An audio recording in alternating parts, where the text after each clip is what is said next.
اعوذ باللہ من الشیطان الرجیم بسم اللہ الرحمن الرحیم وَأَتِمُّوا الْحَجَّ وَالْعُمْرَةَ لِلَّهِ فَإِنْ أُحْصِرْتُمْ فَمَا اسْتَيْسَرَ مِنَ الْهَدْيِ وَلَا تَهْلِقُوا رُءُوسَكُمْ حَتَّى يَبْلُغَ الْهَدْيُ مَحِلَّهُ فَمَنْ كَانَ مِنْكُمْ مَرِيضًا أَوْ بِهِ أَذًى مِنْ رَأْسِهِ فَفِدْيَةٌ مِنْ صِيَامٍ أَوْ صَدَقَةٍ أَوْ نُسُكٍ فَإِذَا أَمِنْتُمْ فَمَنْ تَمَتَّعَ بِالْعُمْرَةِ إِلَى الْحَجِّ فَمَا اسْتَيْسَرَ مِنَ الْهَدْيِ فَمَنْ لَمْ يَجِدْ فَصِيَامُ 3 أَيَّامٍ فِي الْحَجِّ و7 إِذَا رَجَعْتُمْ تِلْكَ 10 كَامِلَةٌ ذَلِكَ لِمَنْ لَمْ يَكُنْ أَهْلُهُ حَاضِرِي الْمَسْجِدِ الْحَرَامِ وَاتَّقُوا اللَّهَ وَاعْلَمُوا أَنَّ اللَّهَ شَدِيدُ الْعِقَابِ الْحَجُّ أَشْهُرٌ مَّعْلُومَاتٌ فَمَنْ فَرَضَ فِيهِنَّ الْحَجَّ فَلَا رَفَثَ وَلَا فُسُوقَ وَلَا جِدَالَ فِي الْحَجِّ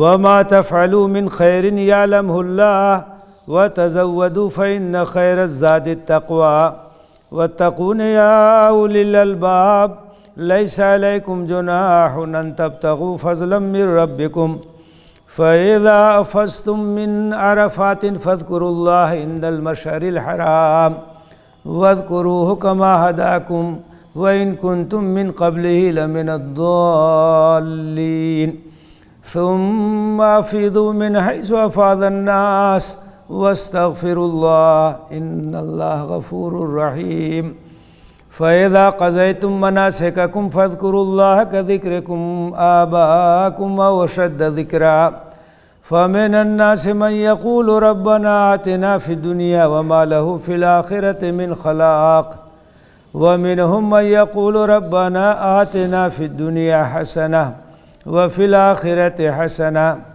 وقنا عذاب النار أولئك لهم نصيب مما كسبوا والله سريع الحساب واذكروا الله في أيام معدودات فمن تعجل في يومين فلا إثم عليه ومن تأخر فلا إثم عليه لمن اتقى واتقوا الله واعلموا أنكم إليه تحشرون۔ اور حج اور عمرہ اللہ کے لیے پورا کرو، اور اگر تمہارا راستہ روک دیا جائے تو جو قربانی میسر ہو پیش کرو، اور اپنے سروں کو مت مٹواؤ یہاں تک کہ قربانی کا جانور اپنے مقام تک پہنچ جائے۔ بس اگر تم میں سے کوئی بیمار ہو یا اس کے سر میں تکلیف ہو تو وہ فدیہ دے، روزہ، صدقہ یا قربانی۔ اور جب حالت اطمینان میں رہو تو جو کوئی بھی عمرہ حج کے ساتھ کرنے کا فائدہ اٹھا لے تو اسے جو میسر ہو قربانی پیش کرنی چاہیے، اور جسے قربانی میسر نہ ہو تو حج کے ایام میں 3 دن روزے رکھے اور 7 روزہ لوٹنے کے بعد، اس طرح سے 10 روزے مکمل ہو جائیں گے۔ یہ اجازت ان لوگوں کے لیے ہے جو مسجد حرام کے علاقے میں نہیں رہتے ہیں۔ اور اللہ سے ڈرتے رہو اور جان لو کہ اللہ شدید العقاب ہے۔ حج کے مہینے معلوم ہیں، تو جو کوئی بھی اس میں حج کا ارادہ کرے تو اسے چاہیے کہ نہ تو شہوت کی کوئی بات کرے، نہ اللہ کی نافرمانی کرے، نہ حج کے ایام میں جھگڑا کرے، اور جو خیر بھی تم کرو گے اللہ اسے جانتا ہے۔ اور تقوی کی زیادہ راہ ساتھ رکھو، کیونکہ تقوی کی زیادہ راہ سب سے عمدہ ہے، اور اے عقل مندو مجھ سے ڈرتے رہو۔ تمہارے لیے کوئی حرج نہیں ہے اگر تم اپنے پروردگار کا فضل تلاش کرو، تو جب عرفات سے واپسی ہو تو مشعر حرام کے پاس اللہ کا ذکر کرو، اور اللہ کا ذکر کرو جیسا کہ اس نے تمہاری ہدایت کا سامان کیا، اگرچہ اس سے پہلے تم گمراہی میں مبتلا تھے۔ پھر وہاں سے پلٹو جہاں سے لوگ پلٹتے ہیں، اور اللہ سے مغفرت طلب کرو، اللہ معاف کرنے والا رحم فرمانے والا ہے۔ تو جب تم مناسک ادا کر لو تو اللہ کا اس طرح سے ذکر کرو جس طرح سے تم اپنے آباء اجداد کا ذکر کرتے تھے، یا اس سے بڑھ کر کرو۔ لوگوں میں سے تو کچھ لوگ ایسے ہیں جو کہتے ہیں کہ اے ہمارے پروردگار ہمیں دنیا عطا کر، اور آخرت میں ایسے لوگوں کے لیے کوئی حصہ نہیں ہے۔ اور لوگوں میں کچھ لوگ ایسے ہیں جو یہ دعا مانگتے ہیں کہ اے ہمارے پروردگار ہمیں دنیا کی بھی بھلائی دے اور آخرت کی بھی بھلائی دے، اور ہم کو آگ کے عذاب سے بچا لے۔ یہی وہ لوگ ہیں جن کا حصہ ہے ان کی کمائی میں سے، اور اللہ سریع الحساب ہے۔ اور اللہ کو یاد کرو گنتی کے دنوں میں۔ اب اگر کوئی 2 دن میں ہی عجلت کرے تو کوئی گناہ نہیں ہے، اور اگر کوئی مؤخر کرے اپنے قیام کو تو کوئی حرج نہیں ہے۔ جو اللہ سے ڈرنے والے ہیں اللہ سے ڈرتے رہو، اور اس بات کو یاد رکھو کہ اللہ کی طرف ہی تم کو اٹھایا جائے گا، اسی کی طرف تم کو پلٹ کے جانا ہے۔ جہاد کے احکام کے بعد اب یہ حج کے احکام ہیں جن کا تذکرہ کیا گیا ان آیتوں میں، اور حج اور عمرہ سے متعلق کئی چیزیں اس میں بتائی گئی۔ سب سے پہلی بات تو یہ کہی گئی ہے وَأَتِمُّ الْحَجَّ وَالْعُمْرَةَ لِلَّهِ، حج اور عمرہ مکمل کرو اللہ کے لیے۔ تو بنیادی بات یہ ہے کہ کوئی بھی عبادت ہو وہ اخلاص کے ساتھ ہونی چاہیے، اور اس میں کوئی دکھاوا اور نام و نمود نہیں ہونا چاہیے۔ حج کے لیے جا رہے ہیں تو حج کو مکمل کیجئے للہیت کے ساتھ، اخلاص کے ساتھ، اس میں کوئی نیتوں میں کوئی بھی کھوٹ نہیں آنی چاہیے، نمائش بھی نہیں کرنی چاہیے۔ اگر اللہ حج کی توفیق دے تو آدمی تیاری کرے، دھیرے سے چلا جائے۔ اب بہت زیادہ اس کا لوگ جو ہے اہتمام کرتے ہیں، اور دعوتیں ہوتی ہیں، اور اس طرح سے رخصت کیا جا رہا ہے کہ کوئی ہار پہنا رہا ہے، کوئی کچھ کر رہا ہے، تو یہ سب چیزیں مناسب نہیں ہیں۔ حج ایک عبادت ہے، اللہ نے توفیق دی ہے، اخلاص کے ساتھ جائیے، حج کر کے چلے آئیے۔ جیسے ہم نماز پڑھتے ہیں تو کیا ہار پہنا کے مسجد میں بھیجتے ہیں کہ جا رہے ہیں نماز پڑھنے؟ تو حج کی توفیق ملے چلے جائیے، حج کر آئیے۔ تو اس میں نام و نمود بہت ہوتا تھا، دکھاوا بہت ہوتا تھا، تو اس کی جڑ کاٹ دی گئی ہے۔ حج ہو چاہے عمرہ ہو، یہ اللہ کے لیے ہونا چاہیے، اللہ کی رضا کے لیے ہونا چاہیے۔ اچھا، حج اور عمرہ میں فرق کیا ہے؟ حج ایک ایسی عبادت ہے جو متعین تاریخوں میں ہوتی ہے، سال میں کبھی نہیں ہو سکتی، متعین تاریخیں ہیں۔ 5 دن ہیں حج کے، ذی الحجہ کی 8 تاریخ سے حج کے مناسک شروع ہوتے ہیں اور 12-13 ذی الحجہ تک ختم ہو جاتے ہیں۔ 8 تاریخ کو مکے سے احرام باندھ کر کے منی جائیں گے، 9 کو منی سے عرفات جائیں گے، عرفات میں دن بھر رہیں گے، اور سورج ڈوبنے کے بعد وہاں سے لوٹیں گے، مزدلفہ میں رات گزاریں گے، اس کے بعد 10 کی صبح منی آ جائیں گے، اور اس دن کنکری مارنا ہے۔ اس کے بعد طواف کرنے کے لیے جائیں گے، مکہ طواف کر کے آئیں گے۔ 10، 11، 12، 13 یہ جو ایام ہیں اس میں منی کے اندر رہتے ہیں، اس میں کنکری وغیرہ ماری جاتی ہے، اللہ کا ذکر کیا جاتا ہے۔ کوئی اگر چاہے تو 12 کی شام کو چلا جائے، ورنہ اگر مکمل رہنا چاہے تو 13 تک وہاں رہے، ایام تشریق جب تک ہے۔ تو 8 سے شروع ہو کر کے 12-13 تک حج مکمل ہو جاتا ہے۔ اب اگر کوئی محرم میں حج کرنا چاہے تو کر سکتا ہے؟ نہیں کر سکتا ہے۔ ذی الحجہ کی متعین تاریخوں ہی میں حج ہوگا۔ اب جیسے حج میں بڑی بھیڑ ہوتی ہے، لاکھوں آدمی آتے ہیں، تو ایک بار جو ہے وہ سعودی وزارت حج نے کچھ یورپین ایکسپرٹ تھے، ان سے یہ کہا کہ کیسے ہم کنٹرول کریں، بڑی بھیڑ ہوتی ہے اور ٹریفک کا مسئلہ، اور منی میں سب اکٹھا ہوتے ہیں اور یہ مختلف چیزیں، تو وہ بیچارے کیا جانے۔ تو انہوں نے جو ہے سب غور کیا، اس کے بعد یہ کہا کہ سب کو ایک ساتھ مت بلائیے، سال کے الگ الگ مہینوں میں بلائیے۔ ان کو کیا پتہ کہ حج تو ایک ہی ساتھ ہوگا، دوسری تاریخوں میں تو ہو ہی نہیں سکتا ہے، تو حج کو تو ہمیں انہی ایام میں کرنا ہے۔ عمرہ سال بھر ہوتا ہے، جب چاہیے جب توفیق ہو جائے جا کے عمرہ کیجیے۔ عمرہ ایک مختصر چیز ہے، احرام باندھ کے جائیں گے، طواف کریں گے، 2 رکعت نماز پڑھیں گے، صفا مروہ کے درمیان صحیح کریں گے، اس کے بعد بال مڈائیں گے، عمرہ پورا ہو گیا۔ رمضان میں عمرہ کی اور فضیلت ہے، اس لیے رمضان میں بڑی بھیڑ ہوتی ہے، آج کل تو خیر پابندی لگ گئی۔ تو حج اور عمرہ میں یہ فرق ہے۔ حج جو ہے زندگی میں ایک بار فرض ہے، اور ان لوگوں پہ فرض ہے جن کے پاس خوشحالی ہے، استطاعت ہے، عام لوگوں کے اوپر حج فرض نہیں ہے۔ عمرہ جب توفیق ملے کر لیں، وہ ایک نفلی چیز ہے، مسنون چیز ہے یہ۔ تو فرمایا وَأَتِمُّ الْحَجَّ وَالْعُمْرَةَ لِلَّهِ، حج اور عمرہ مکمل کرو اللہ کے لیے، اللہ کی رضا کے لیے۔ فَإِنْ أُحْصِرْتُمْ فَمَا اسْتَيْسَرَ مِنَ الْهَدْيِ، اب ایک مسئلہ بیان کر دیا کہ کبھی ایسا ہو سکتا ہے کہ آپ حج کے لیے نکلے اور راستے میں رکاوٹ ہو گئی، اب کیا کریں؟ جیسے نبی صلی اللہ علیہ وسلم حدیبیہ کے موقع پہ جب نکلے تھے تو عمرہ کے لیے نکلے تھے، اور ادھر مشرکین مکہ نے جو ہے جنگ کی تیاری کر لی کہ نہیں گھسنے دیں گے ان کو، تو اب یہ جو ہے رکاوٹ ہے۔ احصار کے معنی روکنا۔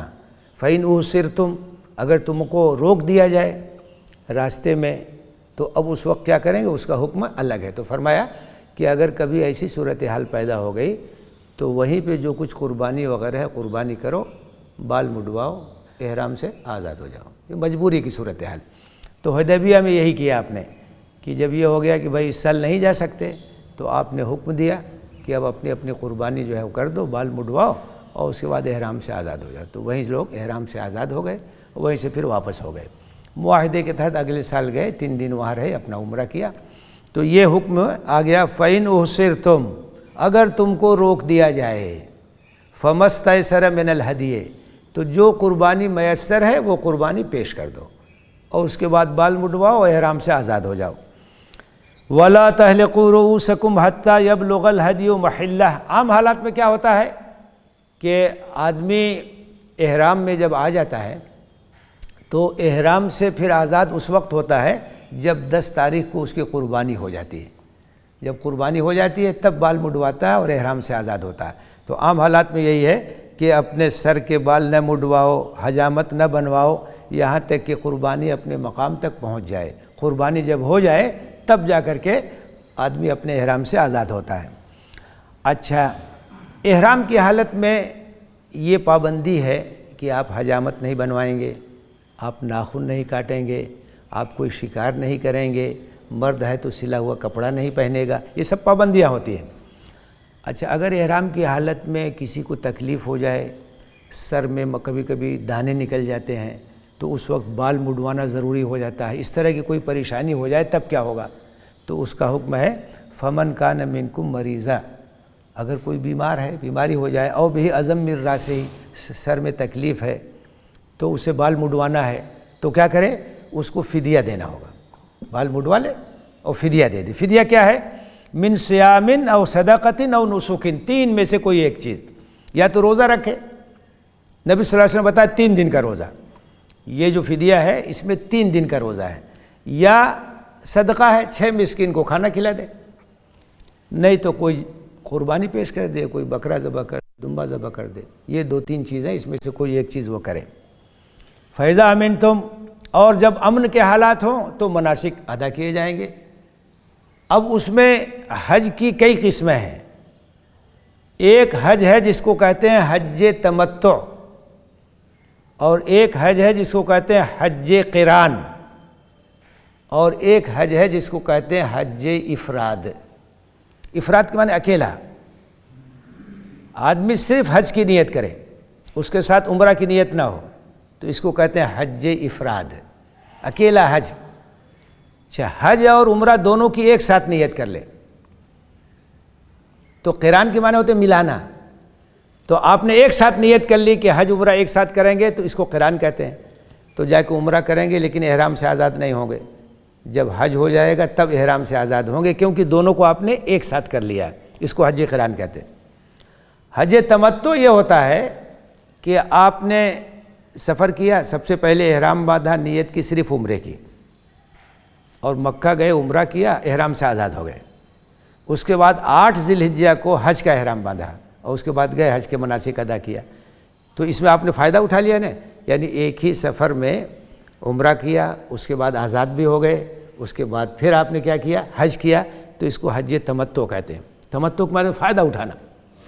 تو اگر آپ نے حج تمتع کیا ہے تو تمتع کا شکرانہ ایک قربانی ہے، آپ کو ایک قربانی دینی ہوگی، حج افراد میں نہیں۔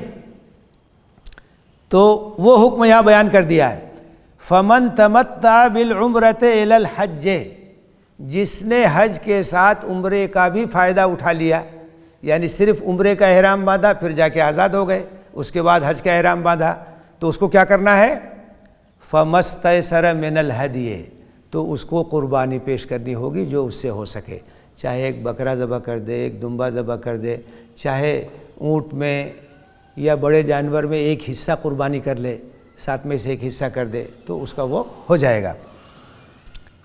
فَمَن لَّمْ يَجِدْ، اب دیکھیے ہر جگہ رعایتیں موجود ہیں، اگر کوئی قربانی کی استطاعت نہ رکھتا ہو، تمتع کیا اس نے لیکن قربانی کی طاقت نہیں ہے، تو وہ کیا کرے؟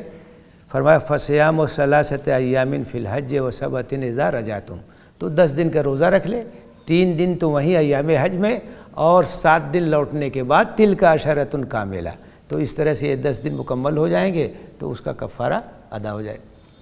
تو ہر جگہ رعایتیں موجود ہیں کہ اگر آدمی کے ساتھ کوئی مجبوری ہے تو وہ رخصت پہ عمل کر سکتا ہے۔ ذالک لمن لم یکن اہلہ حاضر المسجد الحرام، یہ حج تمتع کی جو اجازت ہے یہ ان لوگوں کے لیے جو حدود حرم کے باہر رہتے ہیں۔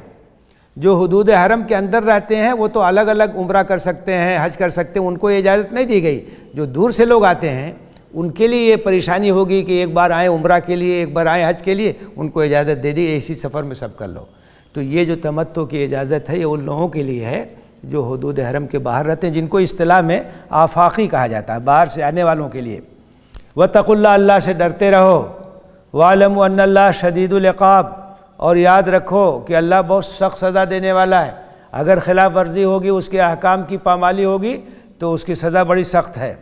الحج اشہر معلومات، حج کے مہینے معلوم ہے، حج کا احرام کب باندھا جاتا ہے تو اس کا جو وقت ہے وہ سب کو معلوم ہے، وہ کیا ہے؟ شوال، ذوالقعدہ اور محرم کے 10 دن، یہ جو ہے اشہر حج ہے۔ ایک تو اشہر حرام ہے، وہ 4 مہینے ہیں، وہ الگ ہیں، ذوالقعدہ، ذی الحجہ، محرم اور رجب، یہ اشہر حج ہیں جہاں سے حج کا آغاز ہوتا ہے، احرام باندھ کے آدمی جاتا ہے۔ تو فرمایا کہ حج کے جو مہینے ہیں وہ معلوم ہیں، معروف ہیں۔ الحج اشہر معلومات فمن فرض فیہن الحج، تو جس نے بھی حج کے مہینے میں حج کا ارادہ کر لیا اور احرام باندھ لیا، اپنے اوپر عائد کر لیا حج کو، فلا رفث ولا فسوق ولا جدال فی الحج، اب احرام میں آ گیا، احرام میں یہ چیزیں ممنوع ہے، احرام میں شہوت کی کوئی بات نہیں ہو سکتی، اللہ کی نافرمانی نہ کریں، جھگڑا نہ کریں، کسی سے جدال نہ کریں۔ وما تفعلوا من خیر یعلمہ اللہ، اور ان ایام میں نیکی کا کام، بھلائی کا کام کریں، اور جو نیکی کا کام بھی آپ کریں گے اللہ اسے جانتا ہے، اس کا اجر دے گا، اس کا ثواب دے گا۔ تو ان ایام میں اپنے آپ کو اللہ کے لیے، عبادت کے لیے یکسو رکھیں۔ وَتَزَوَّدُوا فَإِنَّ خَيْرَ الزَّادِ التَّقْوَىٰ، اب حج کے لیے پہلے لوگ جاتے تھے پانی کے جہاز سے، تو بمبئی سے جدہ ہفتہ 10 دن لگ جاتا تھا سمندر میں، اور اس کے بعد مکہ مدینہ میں رہتے تھے 2.5-3 مہینہ، اس کے بعد لوٹتے تھے، بڑا لمبا ہوتا تھا سب پیریڈ۔ وہ کافی راشن وشن لے کے جاتے تھے، دال چاول پکانے کے لیے سب چیزیں لے کے لوگ جاتے تھے۔ تو یہاں متنبہ کیا گیا ہے کہ ٹھیک ہے یہ سب تم انتظام کرتے ہو کرو، لیکن جو اصل چیز ہے، جو اصل زاد راہ ہے، جو اصل راستے کا سامان ہے، اس کو مت بھولنا۔ وہ چیز کیا ہے؟ وَتَزَوَّدُوا فَإِنَّ خَيْرَ الزَّادِ التَّقْوَىٰ۔ اب اگر اس میں جو محذوف ہے اس کو کھول دیا جائے تو ہوگا وَتَزَوَّدُوا التَّقْوَىٰ فَإِنَّ خَيْرَ الزَّادِ التَّقْوَىٰ، اپنے ساتھ تقویٰ کی زاد راہ لے کے جاؤ، کیونکہ تقویٰ کی زاد راہ سب سے بہترین زاد راہ ہے، باقی چیزیں سب ثانوی ہیں۔ اللہ کا ڈر، اللہ کی خوشنودی، اللہ کے لیے حج، اللہ کے لیے عمرہ، اللہ کے لیے عبادت، یہ زاد راہ اصل ہے، اس کے اوپر توجہ دو۔ باقی چیزوں پر تو بہت توجہ رہتی ہے، جو اصل چیز ہے وہ نظر انداز ہے، فائدہ ہی نہیں ہوگا۔ اتنا لمبا چوڑا سفر کریں گے، سب تکلیف بھی اٹھائیں گے اور معلوم ہوا کہ کچھ نہیں ملا۔ جیسے روزہ ہے، بھوک اور پیاس کی تکلیف ہم برداشت کرتے ہیں، اگر اخلاص نہ ہو تو اللہ کے ہاں قبول ہی نہیں ہوگا۔ تو اسی طرح فرمایا کہ حج کے لیے جا رہے ہو تو سب سے اہم جو زاد راہ ہے وہ ساتھ رکھو، اور وہ اہم زاد راہ کیا ہے؟ تقویٰ ہے، خدا ترسی ہے، للہیت ہے، اللہ کو خوش کرنے کی کوشش، بس یہ چیز پیش نظر رہے۔ بہترین زاد راہ یہی ہے، بہترین توشہ یہی ہے۔ وَاتَّقُونِ يَا أُولِي الْأَلْبَابِ، اور اے عقل مندوں مجھ سے ڈرتے رہو، میری خلاف ورزی مت کرو، میرے احکام کو مت توڑو، اس کو پامال مت کرو۔ لَيْسَ عَلَيْكُمْ جُنَاحٌ أَن تَبْتَغُوا فَضْلًا مِّن رَبِّكُمْ، اب جو یہ کہا تھا کہ حج عمرہ صرف اللہ کے لیے ہونا چاہیے، کوئی اور چیز نہیں ہونی چاہیے، تو حج کے زمانے میں بہت لوگ اکٹھا ہوتے ہیں، تو ایک طرح سے وہ تجارت کا بھی موقع ہوتا ہے، لوگ اس میں اپنی تجارت بھی کر لیتے ہیں۔ تو اوپر جو بات آئی تھی کہ حج اور عمرہ بالکل اللہ کے لیے ہونا چاہیے، تو اس سے کوئی یہ نہ سمجھے کہ اگر ہم کچھ تجارت وغیرہ کریں گے تو یہ گناہ کی بات ہو جائے گی، اس لیے اس کا حکم الگ سے بیان کر دیا کہ اس میں کوئی حرج کی بات نہیں ہے، مقصد تو حج ہے، لیکن اگر کچھ اس کے ساتھ ساتھ تم تجارت بھی کر لو تو اس میں کوئی حرج کی بات نہیں ہے، لیکن مقصد مت بناؤ، اسی کے لیے مت جاؤ۔ اور بعض حاجی جاتے ہیں تو مکے میں اور مدینے میں بجائے اس کے کہ مسجد حرام اور مسجد نبوی میں عبادت میں اپنا وقت گزاریں، پورا وقت ان کا مارکیٹ میں گزرتا ہے، وہ مارکیٹنگ کرتے رہتے ہیں، جیسے لگتا ہے مقصد ہی ان کا صرف جو ہے اور اتنا سامان لے کر کے آتے ہیں کہ ایئرپورٹ والے بھی پریشان ہوتے ہیں کہ کتنا سامان ایک حاجی لے کے جا رہا۔ تو فرمایا کہ لیس علیکم جناح ان تبتغوا فضلا من ربکم، اصل مقصد مت بناؤ، لیکن کوئی حرج کی بات نہیں ہے اگر تم فضل کچھ تلاش کر لیتے ہو اللہ کا، کچھ تجارت بھی کر لیتے ہو تو اس میں کوئی حرج کی بات نہیں۔ فَإِذَا أَفَضْتُم مِّنْ عَرَفَاتٍ، اب دیکھیے حج کے ایام کی ترتیب یہ ہوتی ہے کہ 8 تاریخ کو سب لوگ مکے سے نکل کر کے مینا پہنچ جاتے ہیں اور رات وہاں گزاریں گے۔ اس کے بعد جب اگلی صبح ہوگی 9 تاریخ، تو 9 تاریخ کو سب لوگ مینا سے نکل کے چلے جائیں گے عرفات، اور عرفات میں جا کر کے دن بھر عبادت کرتے ہیں، اور وہ حج کا سب سے بڑا رکن ہے۔ اگر عرفات میں کوئی نہیں پہنچا تو اس کا حج ہی نہیں ہوگا۔ سب سے بڑا جو رکن ہے حج کا وہ کیا ہے؟ وہ عرفات میں جانا، وقوف عرفہ ہے۔ تو 9 تاریخ کو تمام حاجی وہ مینا سے نکل کر کے ظہر تک پہنچ جائیں گے، کہاں؟ عرفات۔ اب ظہر تک پہنچ گئے، ظہر عصر کی نماز ایک ساتھ پڑھی جائے گی، جمع بین الصلاتین،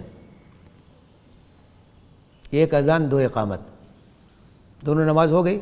اس کے بعد سورج ڈوبنے تک ذکر ہے، دعا ہے، تلاوت ہے، اس میں مشغول رہتے ہیں، دعا کی قبولیت کا وقت ہے وہ عرفات کا میدان۔ تو سورج ڈوبنے تک 9 تاریخ کو سب لوگ کہاں رہتے ہیں؟ میدان عرفات میں۔ سورج ڈوب جائے گا تو وہاں سے نکلیں گے، لیکن مغرب وہاں نہیں پڑھنا ہے، عرفات سے نکلیں گے، اور مینا عرفات کے بیچ میں ہے مزدلفہ، تو وہ رات مزدلفہ میں گزاری جائے گی۔ تو وہاں آئیں گے تو یہاں مغرب عشاء ایک ساتھ پڑھیں گے، جمع تاخیر، اور عرفات میں جمع تقدیم ہے، ظہر کے وقت میں ظہر عصر ایک ساتھ پڑھ لیتے ہیں، اور جب آئیں گے شام کو تو مغرب مؤخر ہو جائے گی، مغرب اور عشاء دونوں عشاء کے وقت میں ایک ساتھ پڑھیں گے، اس کے بعد آرام کریں گے، فجر کی نماز پڑھ کے 10 تاریخ کو وہاں سے پھر مینا آ جائیں گے۔ تو جب عرفات سے آ رہے ہیں اس کا حکم بیان کیا جا رہا ہے، فَإِذَا أَفَضْتُم مِّنْ عَرَفَاتٍ، یعنی جب تم نکلو عرفات سے تو اللہ کو یاد کرو مشعر حرام کے پاس۔ مشعر حرام یہ ایک پہاڑ ہے جو مزدلفہ میں واقع ہے، تو گویا وہاں تم کو ٹھہرنا ہے اور وہاں ذکر کرنا ہے، اللہ کی یاد کرنی ہے، مغرب عشاء کی نماز پڑھنی ہے، آرام کرنا ہے، فجر کی نماز پڑھ کے وہاں سے پھر نکلیں گے۔ تو فرمایا کہ جب تم عرفات سے لوٹو تو مشعر حرام کے پاس مزدلفہ میں اللہ کو یاد کرو، وَاذْكُرُوهُ كَمَا هَدَاكُمْ، اور اللہ کو اس لیے یاد کرو کہ اس نے تمہاری ہدایت کا سامان کیا ہے۔ جو کچھ بدعات اور خرافات حج وغیرہ میں آ گئی تھی سب کی اصلاح ہو گئی ہے، اور جو صحیح طریقہ ہے تمہارے سامنے واضح ہو گیا ہے، اللہ کا شکر ادا کرو، اس کو یاد کرو۔ وَإِن كُنتُم مِّن قَبْلِهِ لَمِنَ الضَّالِّينَ، اگرچہ اس سے پہلے تم گمراہی میں مبتلا تھے، تمہیں پتہ نہیں تھا کیا صحیح ہے کیا غلط ہے، اللہ تعالیٰ نے اپنے رسول کو بھیجا، اپنی کتاب کو نازل کیا، تمام چیزیں تمہارے لیے واضح ہو گئیں، تو اللہ کا شکر ادا کرو۔ ثُمَّ أَفِيضُوا مِنْ حَيْثُ أَفَاضَ النَّاسُ، پھر ایک چیز کی اصلاح کی جا رہی ہے۔ قریش کے لوگ یہ کہتے تھے ہم بیت اللہ کے متولی ہیں، دیکھ ریکھ کرنے والے، ہمارا مقام ذرا اونچا ہے سب سے، تو سب لوگ تو عرفات تک جاتے تھے۔ عرفات حدود حرم کے باہر ہے، مکے کی ارد گرد جو حرم کی حدود ہیں تو وہ حدود حرم سے عرفات باہر ہے۔ تو مکے والے یہ کہتے تھے کہ ہم لوگ تو مجاور ہیں خانہ کعبہ کے، ہمارا مقام بہت اونچا ہے، ہم ادھر عرفات نہیں جائیں گے، باقی لوگ جائیں گے۔ تو اس کی اصلاح کیا قرآن نے کہ یہ غلط چیز ہے، سب برابر، سب کو وہاں تک جانا ہے۔ ثُمَّ أَفِيضُوا مِنْ حَيْثُ أَفَاضَ النَّاسُ، وہاں سے پلٹو جہاں سب لوگ پلٹتے ہیں، یعنی عرفات جاؤ وہاں سے سب لوگ پلٹو، کسی کا استثناء نہیں، یہاں کوئی نیچا اونچا نہیں، سب برابر ہیں، سب کو وہاں تک جانا ہے۔ تو سب لوگ وہاں تک جائیں۔ واستغفر اللہ، اور استغفار کرو، گناہوں کو اللہ سے معاف کروانے کی کوشش کرو۔ ان اللہ غفور الرحیم، اللہ معاف کرنے والا ہے، رحم فرمانے والا ہے۔ فَإِذَا قَضَيْتُم مَّنَاسِكَكُمْ فَاذْكُرُوا اللَّهَ كَذِكْرِكُمْ آبَاءَكُمْ أَوْ أَشَدَّ ذِكْرًا۔ مزدلفہ میں رات میں رہیں گے اور 10 کی صبح میں منی آئیں گے، اور منی آنے کے بعد سب سے پہلا جو کام ہے وہ کنکری مارنا ہے۔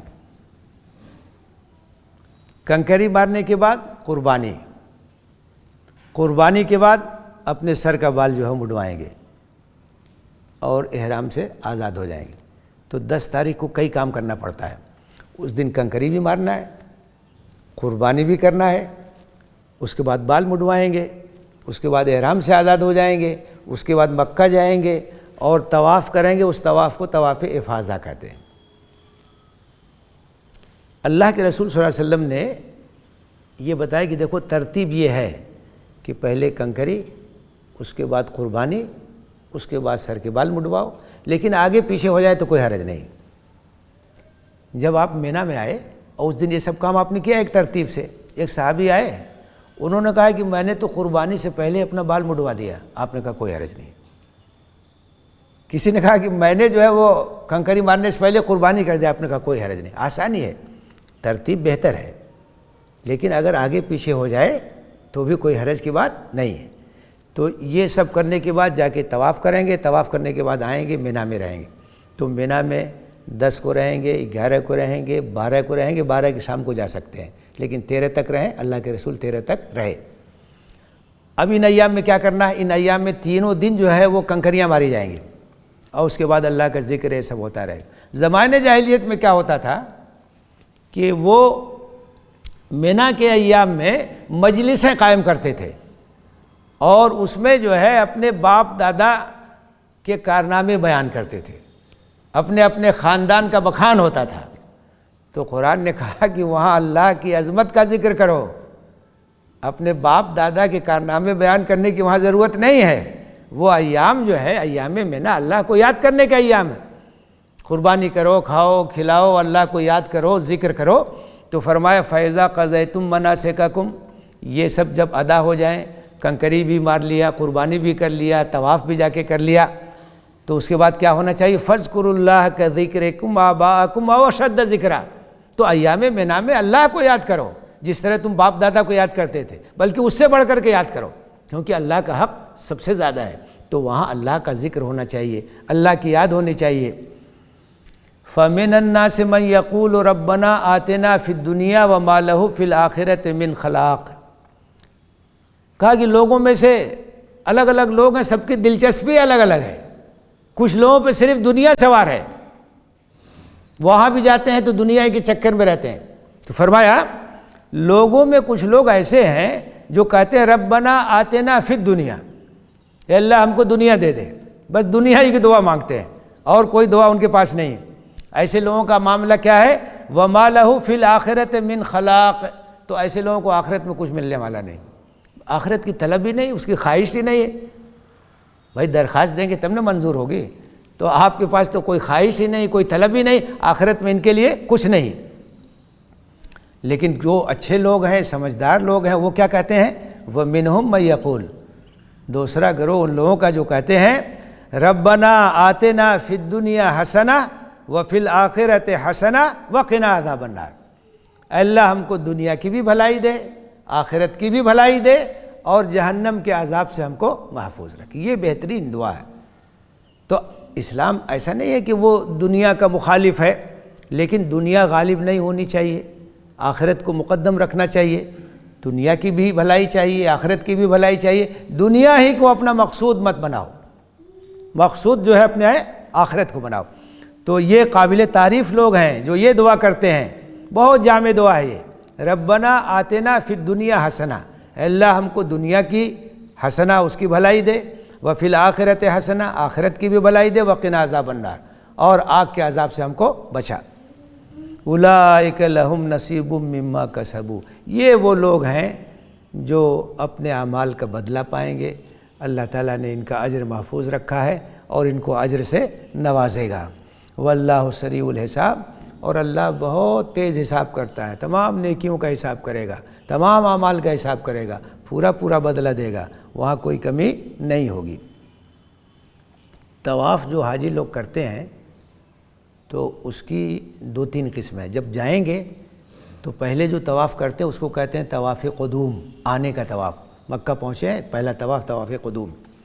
اس کے بعد جب عرفات سے لوٹیں گے تو اس کو طواف افاضہ کہتے ہیں، طواف زیارہ بھی کہتے ہیں، طواف افاضہ بھی کہتے ہیں۔ اس کے بعد جب مکے سے نکلنا ہے تو ایک طواف کریں گے، وہ الوداعی طواف ہوتا ہے کہ اب مکے سے جا رہے آخری طواف کر لیں، تو اس کو طواف الوداع کہتے ہیں۔ تو ان تمام طوافوں کا اہتمام مناسک میں جو کیا جاتا ہے۔ وَاذْكُرُوا اللَّهَ فِي أَيَّامٍ مَّعْدُودَاتٍ، اور یہ جو گنتی کے دن ہیں یعنی ایام منا، 10، 11، 12، 13، 10 یوم النحر ہے، 11، 12، 13 کیا ایام تشریق ہے، جو اصطلاحی نام ہے۔ 8 ذی الحجہ کو یوم الترویہ کہتے ہیں، 9 ذی الحجہ کو یوم عرفہ کہتے ہیں، 10 ذی الحجہ کو یوم النحر کہتے ہیں، اور 11، 12، 13 کو ایام تشریق کہتے ہیں۔ 8 تاریخ کو یوم الترویہ کہتے ہیں، ترویہ کے معنی ہوتے ہیں سیراب کرنا، پلانا۔ تو چونکہ حج کے لیے نکلنا رہتا تھا تو 8 تاریخ کو اپنے جانوروں کو، اپنے اونٹ وغیرہ کو خوب پانی وانی پلا لیتے تھے کہ کئی دن اب ادھر رہنا ہے، تو وہ ترویہ کا دن ہے، سیراب کر کے لے جاتے تھے۔ اس کے بعد 9 کو عرفات میں رہتے ہیں، یوم عرفہ کہتے ہیں۔ 10 کو منا آتے ہیں، قربانی کرتے ہیں، یوم النحر کہتے ہیں، قربانی کا دن۔ اور باقی 11، 12، 13 کو ایام تشریق کہتے ہیں۔ تشریق کے معنی جانتے ہیں کیا ہیں؟ تشریق کے معنی ہیں دھوپ میں سکھانا، دھوپ دکھانا۔ تو جو ایام منا ہوتے تھے اس میں لوگ قربانی کرتے تھے، گوشت کھاتے تھے، کھلاتے تھے، گوشت کو محفوظ کرتے تھے۔ تو محفوظ کرنے کا طریقہ یہ تھا، ظاہر ہے کہ وہ کوئی فریج کا زمانہ تو تھا نہیں کہ فریج میں رکھیں گے، آج کل لوگ بکرا کاٹ کے فریج میں رکھ لیتے ہیں۔ تو وہ دھوپ میں سکھاتے تھے گوشت کو، اور اگر دھوپ میں سکھا دیا جائے گوشت، اس کو بعد اس کو ٹین میں بھر کے رکھ لیجئے، خراب نہیں ہوگا، جب ضرورت ہو اس کو پکائیے، کھائیے، تلیے۔ تو ان ایام کو ایام تشریق کہا جاتا ہے، اس لیے کہ وہ گوشت کو سکھانے کے ایام۔ تو اس طرح سے جو ہے فرمایا کہ یہ جو منا کے ایام ہیں، منا کے ایام میں تم اللہ کا ذکر کرو۔ وَاذْكُرُوا اللَّهَ فِي أَيَّامٍ مَّعْدُودَاتٍ، چند دن ہے، اللہ کو خوب یاد کرو۔ فَمَن تَعَجَّلَ فِي يَوْمَيْنِ فَلَا إِثْمَ عَلَيْهِ وَمَن تَأَخَّرَ فَلَا إِثْمَ عَلَيْهِ، اگر 2 دن میں کوئی آنا چاہے یعنی 12 ذی الحجہ کو لوٹنا چاہے کوئی بات نہیں، اور اگر کوئی 13 تک رہنا چاہے تو 13 تک رہے۔ نبی صلی اللہ علیہ وسلم نے جب حج کیا تو آپ نے کہا کہ 12 کو جو جانا چاہیں جا سکتے ہیں، میں 13 تک رہوں گا، تو آپ 13 تک رہے۔ تو عام طور سے لوگ 12 کی شام کو چلے جاتے ہیں، لیکن 13 تک رہے تو یہ سنت ہے۔ لمن اتقى، ان کے لیے جو تقوی اختیار کرتے ہیں۔ واتقوا اللہ، اللہ سے ڈرتے رہو۔ واعلموا انکم الیہ تحشرون، اور یاد رکھو کہ اللہ کی طرف ہی تم کو اٹھایا جائے گا، اسی کے سامنے تمہاری پیشی ہوگی، تمہارے اعمال کا وہ حساب لے گا۔ اس میں ایک طرف یہ تنبیہ بھی ہے کہ اگر اللہ کی خلاف ورزی کرو گے تو اس کی پکڑ سے بچ نہیں سکتے، اور دوسری طرف اس میں اطمینان بھی دلایا ہے کہ جو نیکی بھی تم کر رہے ہو اللہ کے پاس اس کا اجر ملے گا، اس کا ثواب ملے گا۔ اس لیے خوش دلی کے ساتھ نیکی کے کام میں ایک دوسرے سے آگے بڑھنے کی کوشش کرو۔ اللہ ہمیں اس کی توفیق دے، آمین۔ وآخر دعوانا ان الحمد للہ رب العالمین۔